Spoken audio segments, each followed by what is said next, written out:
Welcome, everybody, to the CarolinaCast podcast. This is season 2 on the CarolinaCast. We are back at it. Football season is officially back. We got college football just happening week 1 this week. Next week is the start of the NFL season.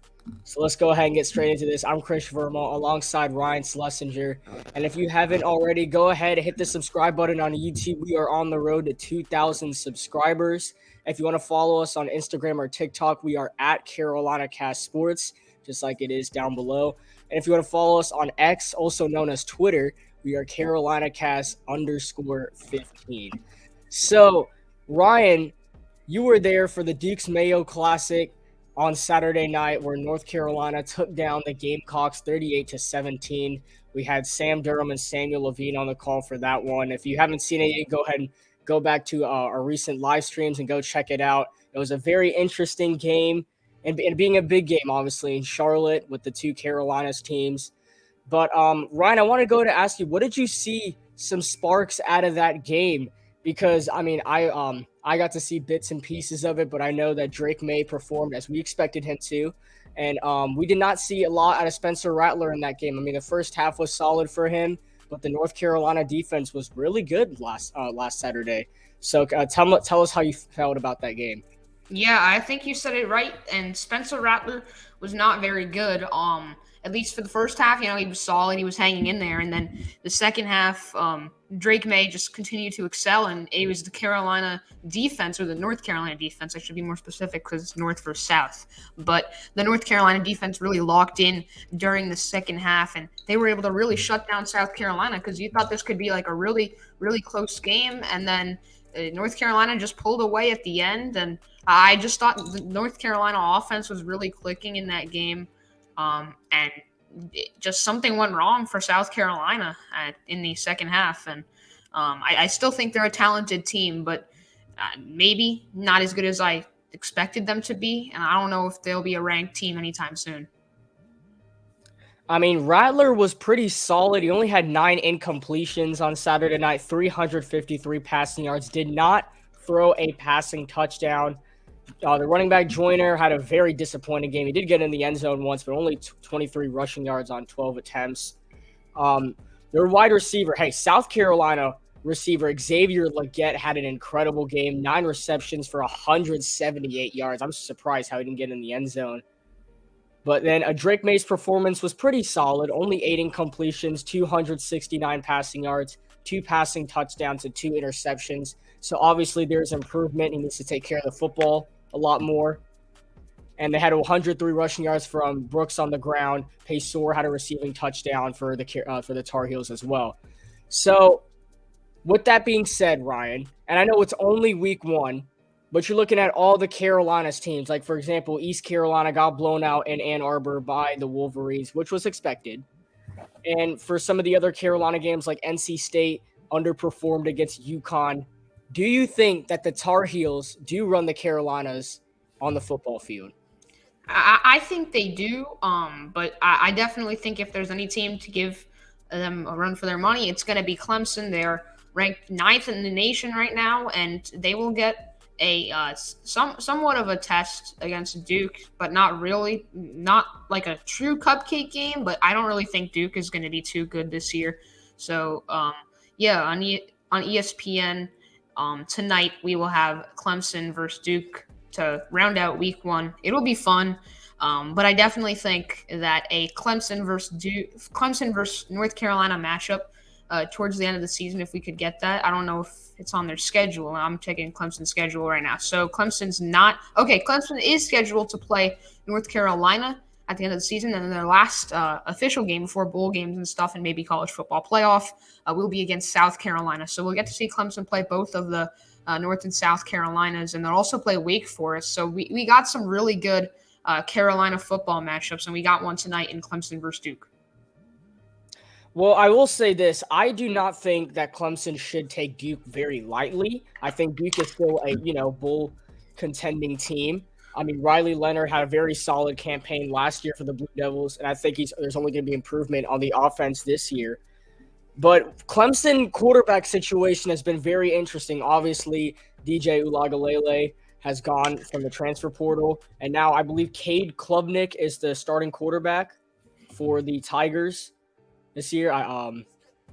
And according to ESPN, they have almost an 80% chance to take this game from the Blue Devils. They are on the road heading to Wallace Wade in Durham.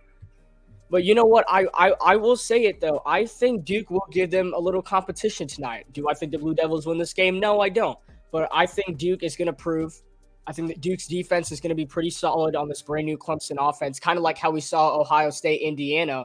I mean, the Buckeyes are clearly trying to get a quarterback that was a CJ Stroud caliber after he's gone to the NFL draft. And I think this is something similar happening with Clemson. Obviously, DJ Uiagalelei is not CJ Stroud, but they're still adjusting at the quarterback position, and Duke still has Riley Leonard from last year. So I think that's going to be a very interesting effect in this game for the Tigers. And if there's anything that's going to help Duke, it's having more experience at quarterback. Yeah, I definitely think you said it right. Clemson should not take Duke too lightly, and that's why I said it's not a true cupcake game. Mm-hmm. Duke still is going to put up a fight. The odds of them winning this are very low. Clemson is a 13-point favorite, but I think Duke is definitely much improved. And like you said, I think they have a chance at the bowl game. And their schedule overall, not too hard. They're going to play Lafayette. They should, if they lose today, it should be fine because they should go on a 3-game win streak if they can live up to their expectations. They're playing against Lafayette and then Northwestern on the road, or Lafayette, Northwestern at home. So they start off the season with 3 home games because their game against Clemson tonight is also at home. Then they'll go on the road to play UConn, and then they'll play Notre Dame, which should be a loss, and they'll play North Carolina State. Could be a win, could be a loss, could be a very close game. Then they'll play Florida State on the road, should be a loss. And then Louisville and Wake Forest, beatable teams. North Carolina is going to be tough. And then Virginia and Pitt. So the Duke Blue Devils should definitely have a winning record at bare minimum, and I think they'll definitely make a bowl game this year.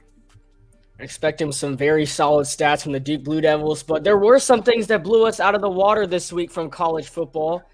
As Coach Prime went into TCU and got a victory 45-42, the Buffaloes with the upset. Shedeur Sanders in his first game with Colorado threw 510 passing yards, which is a school record in just his first game. And man, if you were watching this game, this was incredible. 4 passing touchdowns on the air. And I mean, Colorado looks real. Whatever Coach Prime brought over from Jackson State and however he's done his recruiting class, it has gone very well for him. Yeah, and also Dylan Edwards, he had 5 catches in that game for 135 yards, 3 touchdowns. So that Sanders to Edwards connection, it should be really fun to watch. And I was watching this game. I watched most of the first half, some of the second half. And I was like, this Colorado team is going to be really fun to watch this year. High-scoring team, great offense. The defense, still a question. But, again, it was still against a good offense in TCU. But they're going to play a lot of shootouts this year. It's going to be fun. I think this Colorado team, I think they'll be ranked after this week after taking down TCU because they look legit. They look like they could be a top 10 team in college football. I mean, just wow. I mean, definitely I'm going to put Colorado as ranked for the next AP poll that comes out. But, I mean, that was just a very impressive game. I've known, at least for the last 2 games, especially last season, we saw it, that TCU's defense has struggled. They struggled in their conference championship game. They struggled against Michigan. We obviously saw it in the national championship game against Georgia. And now you already start up the season giving up 45 points. TCU's offense has never been the problem. And I think we've learned that from last season of how high they ranked in the poll, even making the college football playoff because of their offense, because of Max Duggan, because of Quentin Johnson. Now you don't have those guys. Those guys are in the NFL. So the offense, as you can tell, might not be that much of a problem, but their defense needs to severely step up.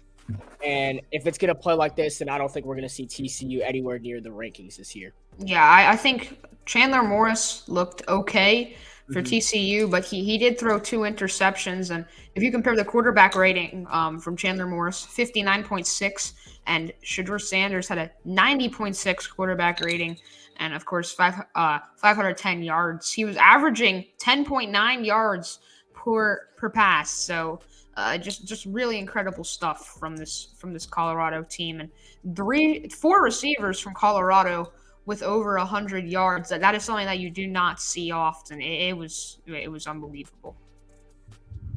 And not really any major upsets. I think the most concerning game for a really good team, we got two games for those. One being Ohio State's performance at Indiana, only putting 23 points on the board.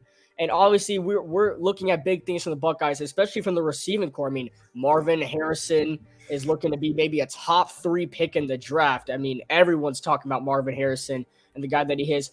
But I mean, the QB performance by Kyle McCord was, I guess, mid. You can say. I don't know what happened because you're not playing a really good defense, and if you're Ohio State, you're gonna have competition this season. You're gonna have to play good teams. You're in a bigger conference. If you want to make the college football playoff and you want to play big games, you cannot play football against Indiana throwing 239 passing yards and 1 interception. Yeah, I mean, Indiana's just not a very good team, and the Ohio State defense, it was actually their defense.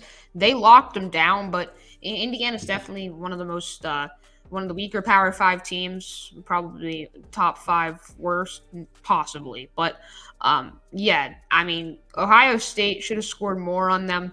They just didn't have any massive plays. I mean, McCord only averaged 7.2 yards per pass, and it just was not what you want to see. And Marvin Harrison Jr., he kind of got locked down, only two receptions for 18 yards. So definitely a little concerning if you're an Ohio State fan, because they should have won this by at least 35 points.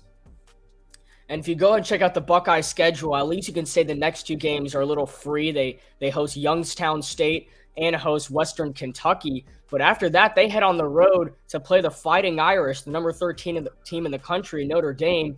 Then your conference play starts. They host Maryland, head on the road for Purdue. Then it's the big game that they host Penn State for on the road to Wisconsin, Rutgers, Michigan State, Minnesota. And then obviously last game of the season is at the Big House in Ann Arbor when they play Michigan. So their schedule is only going to get tough going through the season, being in a big conference and playing big teams. So they play three teams that are in the top 15. And Wisconsin could easily be up there soon. So this Ohio State schedule is not anything to joke about, and that hopefully that week 1 performance gets better throughout these next two free games at home. Yeah, I mean, Ohio State, they are the number 3 ranked team in the nation, but I don't know if they will be the number 3 ranked team. It's going to be tough by the end of the season because you got a lot of great teams around them.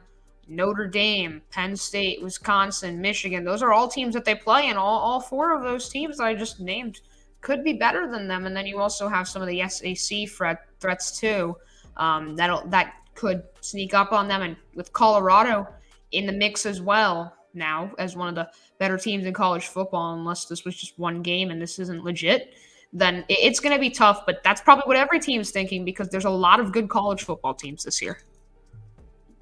And speaking of good college football teams, there was a lot of big upsets as well, as we saw Oklahoma and Dylan Gabriel beat Arkansas State at home 73-0, and then Bo Nix and his Ducks winning 81-7 over Portland State. So some big wins this week. But then also, I think we got to go to last night's game, which was supposed to be the best game of the week in Camping World, with the number 18 Florida State against the number 5 team, LSU, the Tigers. And I'm honestly going to say this. LSU really had that game in the first half. The Tigers held their ground. They did get stopped on 4th downs twice in the first half, so credit to Florida State's defense. I mean, they have a projected top 5 pick in Jared Verse coming off the edge. But LSU did play very solid in the first half, and then second half comes through, and then Jordan Travis starts slinging it. And we saw late sparks of it last year when Travis can get his groove on, I mean, this Florida State team is putting up 30, 40 points a night, and that's how they're able to get 45 last night with Travis only throwing 8 incompletions, 342 passing yards, 4 passing touchdowns, and 1 interception. But my player of the game personally has got to be Keon Coleman. I mean, this guy was incredible last night. 9 receptions, 122 yards, and 3 receiving touchdowns. Yeah, and one thing that I noticed from watching this game, because I watched pretty much most of this game last night, was that Gian Daniels did not look good for LSU.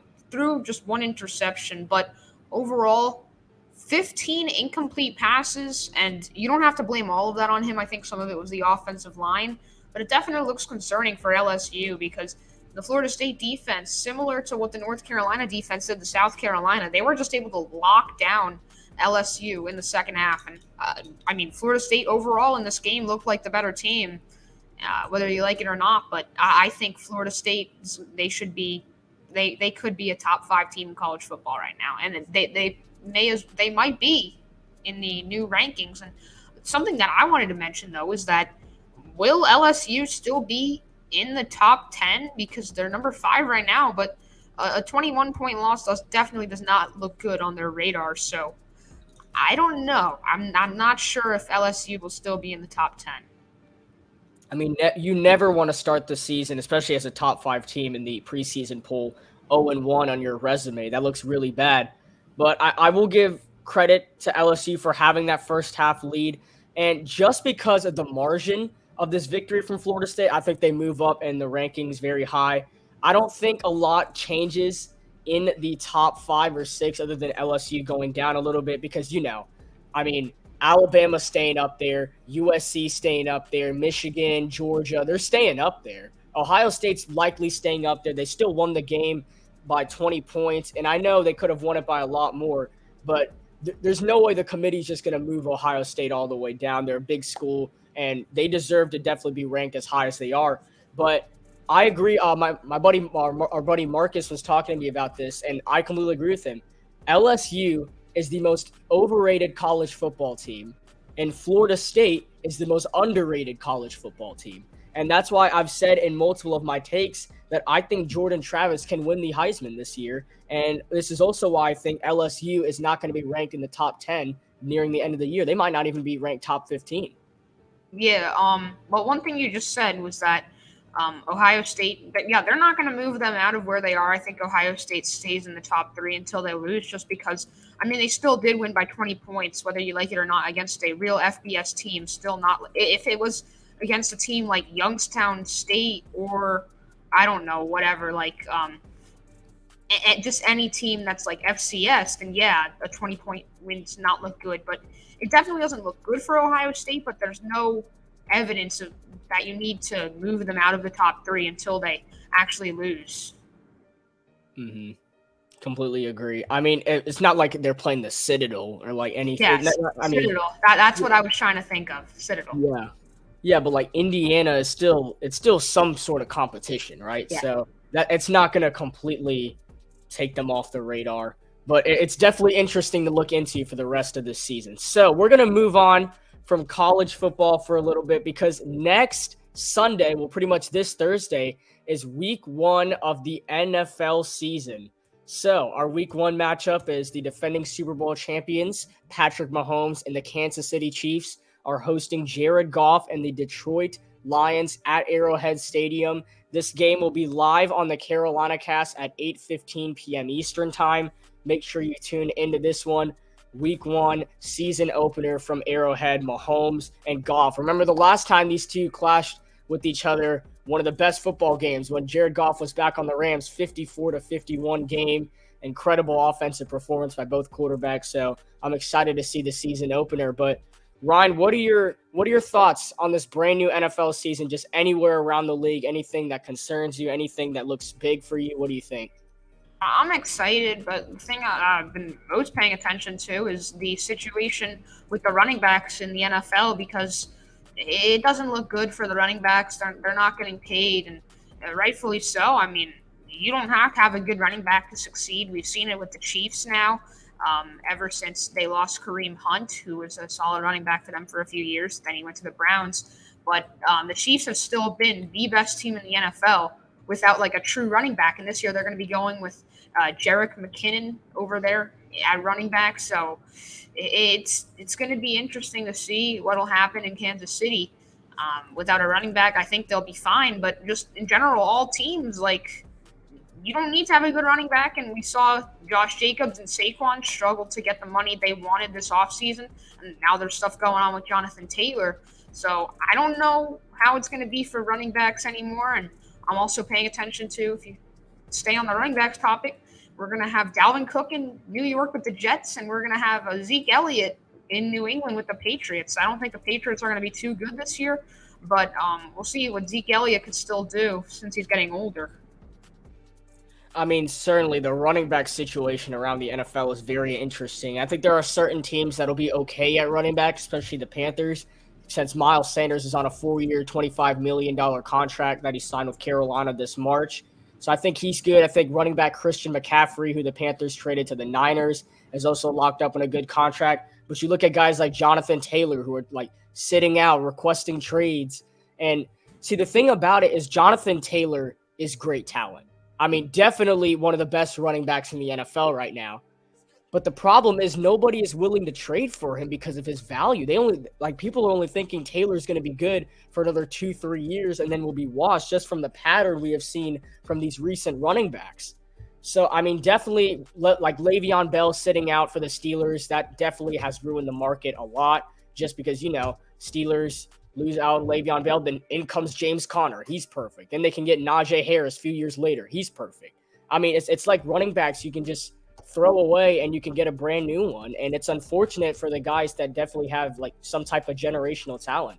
Yeah, I mean, running backs are just the most replaceable thing in sports. Like, I feel like in basketball, if you're the Warriors, you have a point guard like Stephen Curry. One day he'll leave. He'll either get traded, sign with someone else in free agency, or he'll just retire as a Warrior. But one day the Warriors won't have Steph Curry, and it's going to be hard to get as good of a point guard as Stephen Curry. And he's not replaceable. But running backs, you could just throw them into the offense. And same thing with baseball. Like if you have a great starting pitcher who's carrying your rotation, he leaves, then your pitching is awful. Like it's hard to replace that unless you have any good prospects for baseball. But yeah, running backs have to be the most replaceable thing in sports, and it's unfortunate for the running backs. But I feel like this all started. I feel like everyone started to notice this when Todd Gurley, because Todd Gurley, he was the number one pick in pretty much every fantasy league for like 2 years straight.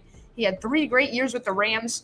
And then he was just never the same, struggled with injuries. And people thought he would be the next big thing, one of the best running backs of all time. But his career was just so short that nobody wants to pay running backs because they're so injury prone. And as well as being the most replaceable thing in sports, well, they're also probably the most injury prone position in sports, other than maybe a baseball pitcher with their elbow, or, I don't know, a hockey position, or. Mm-hmm. Yeah. Oh, yeah. I certainly agree. Just the injuries and then how replaceable running backs are. Completely agree with what you said. And this is why, Falcons fans, I'm not sold on Bijan Robinson because I don't know how long he's going to last. I don't know what his injuries are going to be. I don't trust Bijan Robinson. That's why I'm not touching Bijan Robinson in my fantasy drafts. That's not why I'm rebuilding with him in anything. I don't like messing with running backs. If I'm going to take a running back in fantasy, or if I'm going to actually trust a running back, it'd be a guy that I know can play for 2-3 seasons that I can move on from. I'm not going to waste my first round pick on a running back because I do not know what their longevity is going to be. So the Falcons taking Bijan, yes, he's generational talent. I completely understand. I'm not saying he's not, but the injuries that guy is going to take, especially from the Falcons O-line, the injuries that he's going to get and how banged up he's going to be and how his longevity is going to be, we don't know that. That's the risk you're taking.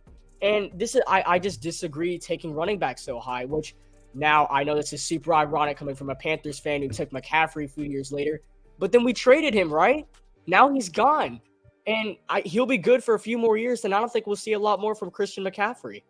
Yeah, and I would probably say that the only running backs that I really trust right now that have proven that they can stay healthy, not Saquon Barkley because he's been unhealthy for the past few years with my New York Giants, but Derrick Henry and Nick Chubb are 2 guys that I would give credit to because they've been some of the best running backs in football for the last 4 or 5 years, and they haven't really got injured, and that's why they've been able to sustain their position or whatever you want to call it as one of the best running backs in football. Because they don't get injured, they're consistent. You kind of know what you're going to get out of them. I don't want to jinx anything because I have Nick Chubb on like 2 or 3 of my fantasy teams, so I don't want him to get injured this year. But they're definitely the two most reliable running backs in football. I mean, reliable for now, I completely agree. But then look at their age, right? Like Derrick Henry is 29 years old. He's been in football for a little bit. And then Nick Chubb just reached 27. So, like, the good running backs that we know are aging. There's going to be brand new running backs. That's why we just saw Bijan get drafted. That's why we saw Jahmyr Gibbs and all these new running backs entering the NFL. And we're excited to see them play. We're getting a brand new generation of running backs, right? Just like it's a brand new generation of quarterbacks. But it's the running back market is very interesting, and I'm interested to see how it plays out throughout these next few years. Yeah, it's going to be very interesting to see how it plays out, and I'm worried as a Giants fan. I'm worried about how long Saquon's going to last. But like I can be worried about that. He's such a great running back, but at the same time, we could pick him in the first round. We could pick a running back in the first round, and like it just feels replaceable because not there's going to be running backs available. Because if you're really desperately need a running back like that, you could just take a 22, 23-year-old, 21-year-old running back in a draft, and he'll probably be right there for you if you have a first-round pick that year. Well, let's go ahead and move on to the Carolina Panthers, our home team, because I've been watching a lot of podcasts. Listening to a lot of podcasts, watching a lot of shows, and reading articles, and I feel like everyone thinks that the Carolina Panthers are coming last in the NFC South. Everyone is sold on our preseason performance. Everyone is thinking Bryce Young can't play football because he only played 1 quarter in all of his 3 preseason games. So I'll say this first. It's preseason. Really? I mean, I will say this. Cam Newton was not that good in his preseason, and he turned out to be the greatest Carolina Panthers quarterback of all time. And there are many great players that underperformed in preseason and have been incredible in the NFL. And why is that? Is because if you're named the starting quarterback before you go into the regular season, then you're only going to play at max 1 quarter per of those preseason games. And also, that means certain players you're not playing at all on the offensive side of the football. Like Brian Burns and Miles Sanders did not play a single second of preseason for the Panthers. Yeah. Which makes sense. Obviously, Brian Burns, best defensive player. I think the best player on the football team. Miles Sanders is a brand new key piece who we just added to our running back position. He's still recovering from an injury. So, of course, you don't want him to play in the preseason. You cannot judge a player off of their preseason performance. You can only I don't think you can judge a player, period, until you're 3-4 weeks at max into the NFL season. I never said a peep about Baker Mayfield last year until week 3, week 4, when I saw him struggling, when I saw him playing bad. And guess what happened after I started talking about Baker Mayfield? 1 week later, our coach gets fired, Christian McCaffrey gets traded, Robbie Anderson gets traded, Baker Mayfield gets cut a few weeks after. So you need to wait. You have to give some time for them to play. And Bryce Young hasn't taken a real NFL snap, people. And a lot of these guys on the Panthers offense have never taken a real Carolina Panthers snap. So I don't think there is any reason to sleep on the Panthers yet. I think they have a young core. They have one of the best coaching staffs in the NFL. And I think they're just only going to improve. Ryan, what do you think? Yeah, it's stupid to judge something, any team off preseason, not even just football, but baseball and basketball or just any sport. Like, you can't judge off preseason. I think the Panthers are going to be solid. They've got a much improved team. It just all depends on Bryce Young, in my opinion, if he performs well up to expectations. Because, like, if Bryce Young's good, then then the Panthers are going to be good. But, like, it's just a huge question mark. If Bryce Young has a ton of rookie struggles and folds under pressure, then I'm not really sure how good this Carolina Panthers team will be, because Bryce Young does not have a ton of weapons on offense. Like, I mean, he has some guys. It also depends on how Jonathan Mingo does in really his first taste of real NFL football. And, you know, Mingo, Chark, Thielen, you bring in a bunch of new guys. No more DJ Moore. You also bring in Von Bell as a safety.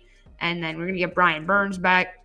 You got Chuba Hubbard, too, a backup running back who's been here before, but their starter, Miles Sanders, has not been here. So it all depends on how the new guys, Mingo, um, Bryce Young, and Miles Sanders, perform. But I think this Panthers team, if things go right for them, they could be a wild card team at best. Maybe win the division, actually, because they'll have a record like a wild card team. But the NFC South is probably the worst division in all of football. So I think it's considering their division. You know, you play the Buccaneers twice. They should be pretty bad this year. Play the Saints twice.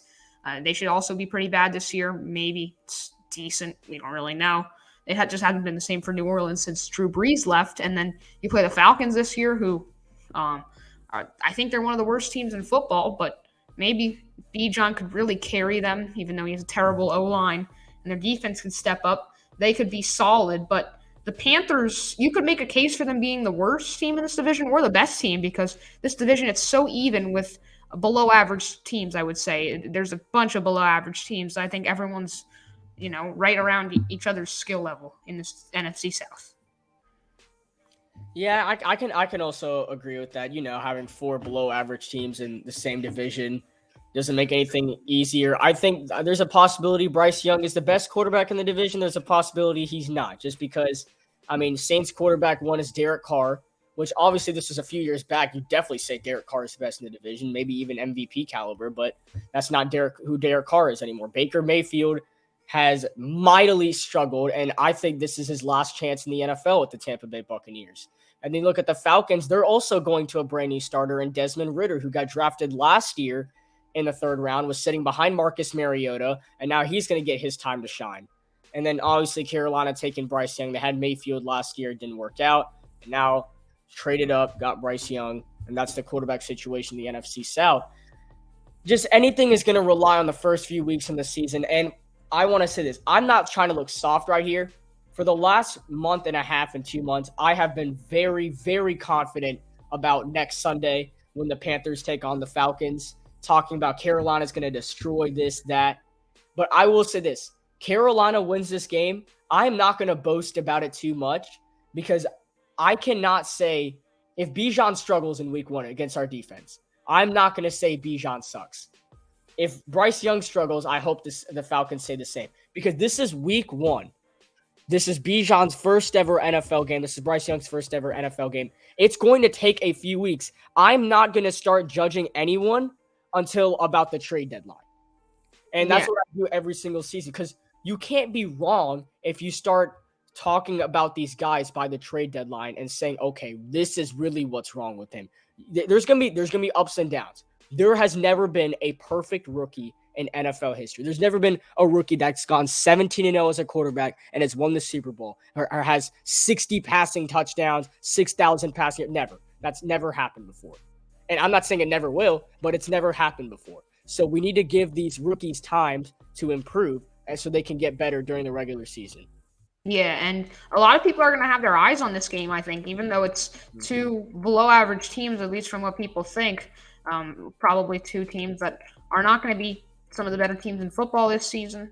Could be decent at maximum, like I said, if they perform very well. But people are going to have their eye on this game because it's Bryce Young against Bijan Robinson, 2 of the top picks in this year's draft. So I know people are going to say, who have their eyes on this game, oh, like if Bijan does bad in his first ever quarter of real NFL football, people are going to say, oh, Bijan's overrated. And that's exactly what happened with Victor Wembanyama, too, in the Summer League, because Wembanyama, the first pick, similar to Bryce Young in the NFL, also the first pick.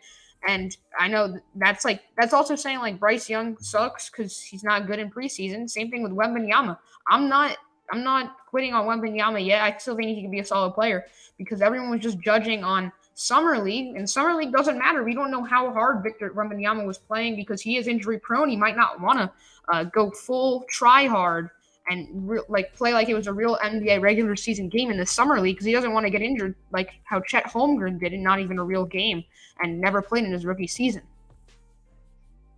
Yeah, 100% agree. I mean, the Victor Wembanyama slander was insane. And obviously, I was taking fun of it, because I'm a Hornets fan. And I was just, because the entire time, if you watch that broadcast of that game, the entire time, all the hype was about Victor Wembanyama. Literally, they didn't talk about Brandon Miller at all. Nobody cared about the second big. It was Victor Wembanyama's channel, pretty much. It's like us on CarolinaCast, if it was a normal game and we just talked about the Panthers the entire time, like we're pretty much going to do in week one. That's pretty much what the normal ESPN broadcast was that night.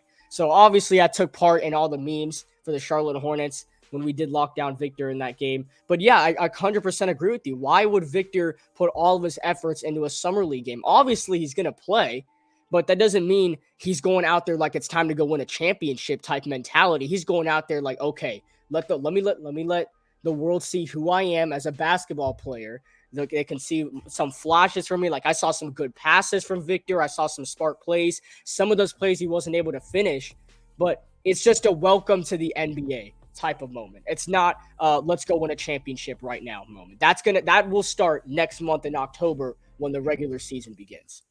Yeah, I 100% agree. And yes, there is a difference between Summer League Wembanyama and first game Bijan and Bryce Young, but it's still very similar because you just can't judge anyone off first impressions. I don't care if it's preseason, Summer League, or if it's like the first game. You have to just give them time to settle in. So with that being said, we're gonna round up the podcast and let's go ahead and do this. So I have mine. I've said it at multiple play-by-play camps. I've said it pretty much everywhere I can. Just in the NFL, it doesn't have to be about the Panthers, just or anybody you want. What is your biggest hot take of this NFL season? You can go first. I got to think of one. Okay. Well, I'll go ahead and say mine because people have probably heard this one before. I don't know if you've heard this before or not from me, but I have said this multiple times this summer.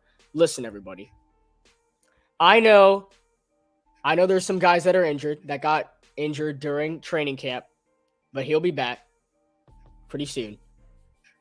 If Tua Tagovailoa is healthy, the Miami Dolphins will make the Super Bowl. I don't think win, but I think the Miami Dolphins can win the Super Bowl if Tua's healthy and he's not struggling from injuries. Listen, you have probably one of the best wide receiver cores in the NFL, Tyreek Hill, Jalen Waddle.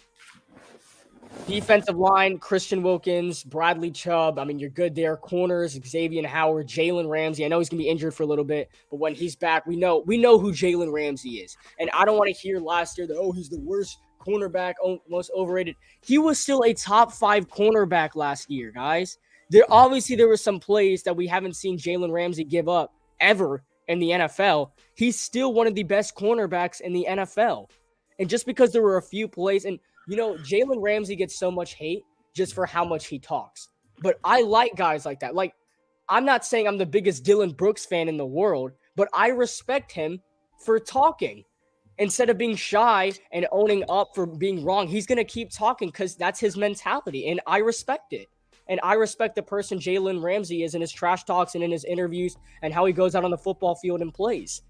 And then, man, listen, Tua is a good quarterback. I'm sorry. Tua is a really good quarterback.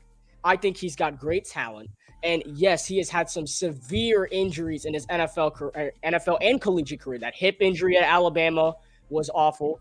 And then obviously in the NFL, these concussion injuries have been terrifying, nearly ending his NFL career.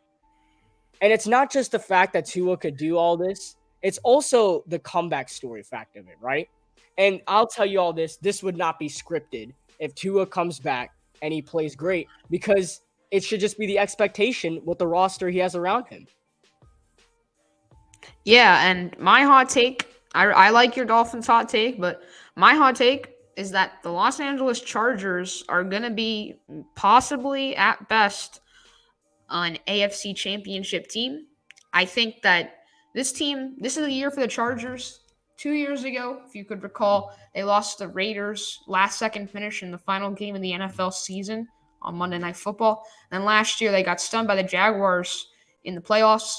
This year, I think they take that step and they become one of the best teams in the AFC. They added Quentin Johnston, so now even if Keenan Allen or Mike Williams get injured like they have in the past few years, this Chargers team still has depth now with Quentin Johnston. So they have three legit receivers: Keenan Allen, Mike Williams, and Quentin Johnston from TCU, who looked really good with TCU.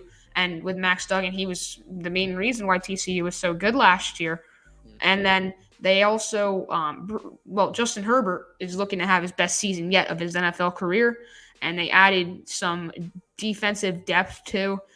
They definitely improved on defense, I think. And this is Brandon Staley's year. He has to prove it because he is on the hot seat right now. Nobody knows whether Brandon Staley is going to stay in LA, and that all depends on if the Chargers are legit this season and if they can make it past the first round of the playoffs. Because if this team makes it to the AFC Championship, Brandon Staley is getting an extension. But Brandon Staley just 19-16 in his career with the Chargers as their head coach. So I think they're set up for success this year. And with that all being said, I actually really like your hot take on the Chargers. I know Nick Bear will like that. He watches a lot of this stuff. So, Nick, that one's for you. But thank you all for tuning in. Make sure you hit the subscribe button on the road to 2,000 subscribers. You want to check us out on Instagram or TikTok, we are at CarolinaCast Sports. On Twitter or X, we are CarolinaCast underscore 15. I'm Chris Verma alongside Ryan Schlesinger. We will see you all in our next podcast. And here's our schedule coming up this Thursday at 8 o'clock. Be ready for the NFL season opener with the Kansas City Chiefs and the Detroit Lions. That'll be live on the CarolinaCast. This Saturday, we have College Game Day once again at 11 a.m. to 12. And then at 12 o'clock, we have Notre Dame versus NC State from Raleigh. And then Sunday, the Carolina Panthers season opener. Bryce Young takes the field to take on the division rival Atlanta Falcons. 1 o'clock on Sunday on the CarolinaCast. Thank you all for tuning in. For Chris Verma and Ryan Schlesinger, this is coverage from the CarolinaCast. We will see you all in our next podcast or our next stream.